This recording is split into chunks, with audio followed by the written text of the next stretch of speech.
sa panahon sa Adbyento, usa sa mga prominent nga kanunay nato madungog sa panahon sa Adbyento kini si Juan nga magbubunyag. Og matud pagayod sa gipanagna nga si Juan nga magbubunyag mao gayod ang tingog sa kamingawan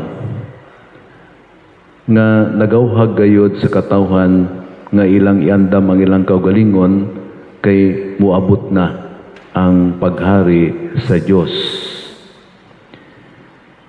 Ang mao nga paganhi ni Juan nga magbubunyag,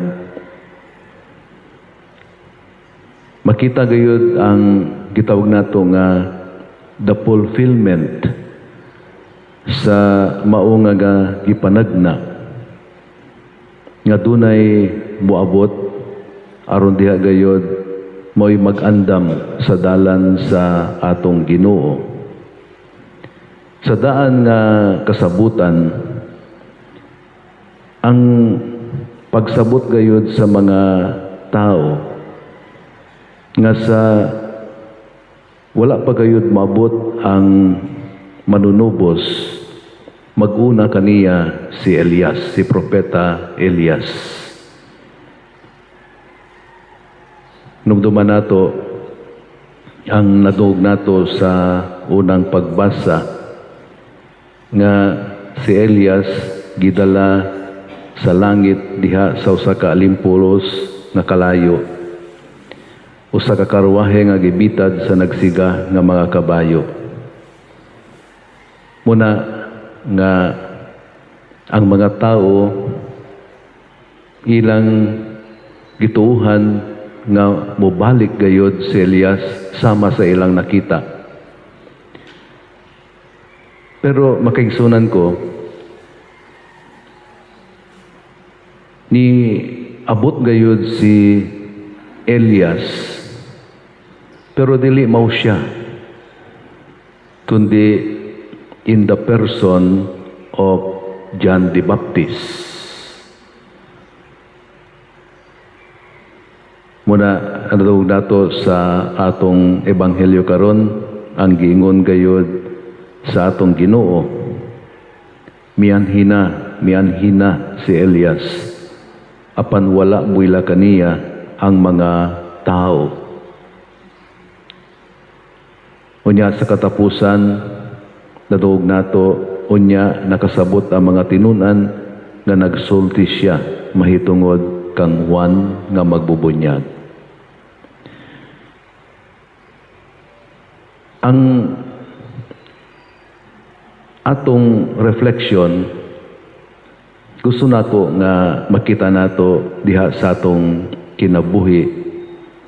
Kining gitawag nato nga the visitation of God, no, sa atong kinabuhi. O dili lamang sa atong kinabuhi, but in everyday nga mga panghitabo gayod sa atong kinabuhi. If we are not attuned to the presence of God, bisan pagayod makaingon kita nga ana ang Ginoo, mutapad ka nato, no? Pero dili nato mabantayan. Why? Because we are not attuned to the presence of God.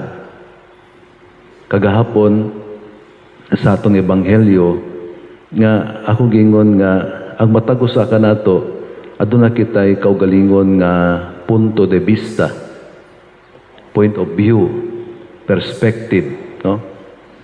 Pananglit maglinog, then moingon ang uban, mao na nga maglinog kay that is a natural cycle mana sa yuta. Ang uban moingon nga basin hapit na gayod ang katapusan sa kalibutan. Basin ang mao nga linog kay usa na nga kanang silot gikan sa Dios. So different perspective, no, punto de vista. The same thing sa atong ebanghelyo karon. Why people did not recognize the coming of God. Kay ang Mesiyas, tanaw nila, gikan gayod sa harianong laray ni David. And so, ang ilang punto de vista, dito siya sa palasyo, no? Pero ang Diyos mismo, siya na tao, pobre kaayo. And they did not recognize that, no? Kasi may nakarecognize niya na katong mga shepherds, no? May nakarecognize. Bisang gali ang mga si Hari Herodes, no? Well, adunay nakasulti kaniya, but still, ang iyang pagtanaw nga kining umaabot kagitawag nila nga hari, threat para kaniya. So different perspective, no? Muna nga wala gayud nila makita nga si Jesus na di ay ang gipadala. Wala na nila makita nga si Juan nga magbubunyag mao ang bag-o nga Elias. So importante sa atong kinabuhi that we need to be attuned always to the presence of God. Aron kung pananglit ang Ginoo kalitra gayod nga mubisita kanato in so many ways, no? Makatubag gayud kita o makita nato nga siya di ay ang atong Ginoo. And this is Advent, no? Ang panahon sa Adbyento, pagpaabot to remind us. Of course, dili lamang sa panahon sa Adbyento, but all throughout sa atong kinabuhi, kinahanglan gayud nga andam kita kanunay. That we need to be vigilant always. Kay wala baya kita kahibaw, kanusa gayud muabot ang atong Ginoo. So diha gayod sa presensya ni Juan nga magbunyag, nga mao'y nag-andam sa dalan sa atong Ginoo, diha pod sayang kamatayon. Iyan ang gipakita daan unsa gayod ang mahitabo kang Jesus ang gipaabot nga manunubos. Natiin si Jesus, siya iyang ihalad ang iyang kaugalingon o siya mamatay pinaggayod sa paglansang kaniya sa krus. So kining tanan gipakita gayod ni Juan nga magbubunyag nga tiin sa kamingawan giawhag niyang katawhan nga kinanglan maghinulsol sa ilang mga sala kay hapit na ang paghari sa Diyos. Hapit na ang pag-abot sa manunubos. Og sa iyang kamatayon, iya pod gipakita ang mao kamatayon ni Jesus ang manunubos. So makaigsunan ko, hinaut-paunta nga sa tang panahon, mahimo kita nga vigilant kanunay, no? Magbantay kita. O kinanglan gayod nga sa kanunay, we need to be attuned always to the presence of God. Usaw man nato nga ma-attune kita sa mao nga presensya sa Dios. Well, importante nga sa kanunay magampo kita.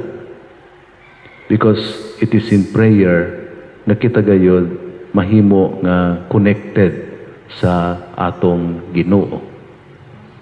Dili lamang gayod sa pagampo nga connected kita sa atong Ginoo, but also in prayer that we come to know the will of God our Father. So diha gayod, pinagi sa atong makanunayon nga pagampo, we will come to be attuned to the presence of God. Way ampo-ampo, bisan pagayod, ana ang Ginoo sa imong kilid, you will never recognize Him. But when we are prayerful, bisan pagayod unsaon sa yawa pagtintal kanato, di gay kita padala sa yawa because we know that God is with us. Amen. Palihog manindog.